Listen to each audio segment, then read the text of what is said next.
প্রবাসী আয়ের শক্তিশালী প্রবাহ অব্যাহত রয়েছে।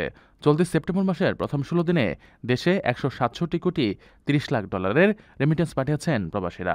বাংলাদেশি মুদ্রায় এর পরিমাণ প্রায় ২০,৪১০ কোটি টাকা, যা গত বছরের একই সময়ের তুলনায় উল্লেখযোগ্যভাবে বেশি। বুধবার বাংলাদেশ ব্যাংকের নির্বাহী পরিচালক ও মুখপাত্র আরিফ হোসেন খান এ তথ্য নিশ্চিত করেছেন। তিনি জানান, গত ২০২৪ সালের সেপ্টেম্বরের প্রথম ১৬ দিনে রেমিটেন্স এসেছিল ১৩০ কোটি ২০ লাখ ডলার।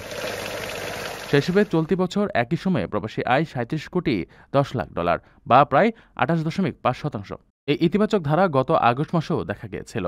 আগস্টে মোট ২৪২ কোটি ২০ লাখ ডলারের রেমিটেন্স আসে, যা আগের বছরের একই সময়ের চেয়ে ৮.৯% বেশি ছিল। এর আগে জুলাই মাসে দেশে প্রায় ২৪৮ কোটি ডলারের রেমিটেন্স এসেছিল। উল্লেখ্য, সদ্য সমাপ্ত ২০২৪-২৫ অর্থবছরে দেশের রেকর্ড ৩০.৩৩ বিলিয়ন ডলারের প্রবাসী আয় এসেছে, যা এর আগের অর্থবছরের তুলনায় ২৬.৮% বেশি। ওমানের সেরা রেট দিচ্ছে বাংলাদেশি প্রতিষ্ঠান গালফ এক্সচেঞ্জ। প্রিয়জনকে টাকা পাঠাতে আজই আসুন আমাদের যে কোনো ব্রাঞ্চে, অথবা কল করুন স্ক্রিনে দেয়া নাম্বারে।